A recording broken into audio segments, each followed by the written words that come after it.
बंदी शेर। एक जंगल में एक शेर पिंजरे में कैद था। एक दिन साधु महात्मा वहां से गुजर रहे थे, तभी शेर ने उनको आवाज दी। वो बोला, एक शिकारी ने मुझे यहाँ बंद कर रखा है, मुझे यहाँ से बाहर निकाले।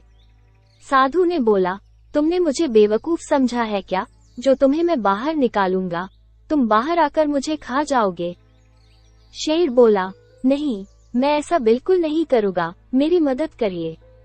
अगर आप मुझे यहाँ से बाहर निकालते हैं तो मैं आपको एक जादुई पत्थर दूंगा, जिससे आपकी सारी मनोकामनाएं पूरी हो सकती हैं।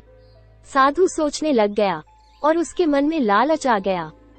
साधु ने पिंजरे को खोल दिया और शेर बाहर आ गया। बाहर आते ही शेर ने साधु को बोला, तुम मेरे दिए हुए लालच में फंस गए। बहुत दिनों से मैंने कुछ नहीं खाया है, अब तुम मेरा भोजन बनो। साधु ने कहा, तुमने मुझसे वादा किया था कि तुम नहीं खाओगे मुझे। शेर ने कहा, तुमने सिर्फ अपने लालच के कारण ऐसा किया है, अब समय बर्बाद मत करो मेरा, मुझे बहुत भूख लगी है। साधु ने कहा, बस एक बार मुझे ये सिद्ध करना है कि तुम ठीक नहीं कर रहे। शेर ने कहा, ठीक है, 1 घंटे में सिद्ध करो, उसके बाद मेरा भोजन बनोगे तुम। साधु शेर को लेकर एक पेड़ के पास गया और उसको पूरी बात बताई। पेड़ ने कहा, ये तो शेर का स्वभाव है दूसरे को खाना, मुझे तो इसमें कोई गलत बात नहीं लगती। इंसान भी तो अपने स्वार्थ के लिए मुझे काट देता है। साधु ने भी अपने स्वार्थ के कारण ही तुम्हारी मदद की है। फिर दोनों रास्ते के पास चले गए। उसने भी यही बोला कि शेर का तो स्वभाव ही है लोगों को खाना।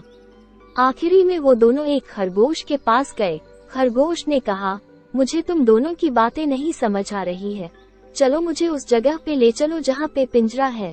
तीनों वहाँ पे गए। खरगोश ने पिंजरे को देखकर कहा, इतने छोटे से पिंजरे में इतना बड़ा शेर कैसे आ सकता है, मुझे तो विश्वास नहीं होता है तुम दोनों की बातों का। खरगोश की बात सुनकर शेर को गुस्सा आ जाता है। वो बोलता है, रुको मैं तुम्हें दिखाता हूँ। इतना बोल के शेर जैसे ही पिंजरे में जाता है, साधु दरवाजा बंद कर देता है। साधु खरगोश को धन्यवाद कहता है और दोनों अपने अपने घर चले जाते हैं। इस कहानी से हमको ये सीख मिलती है कि वादा छोटा हो या बड़ा, हमको निभाना चाहिए।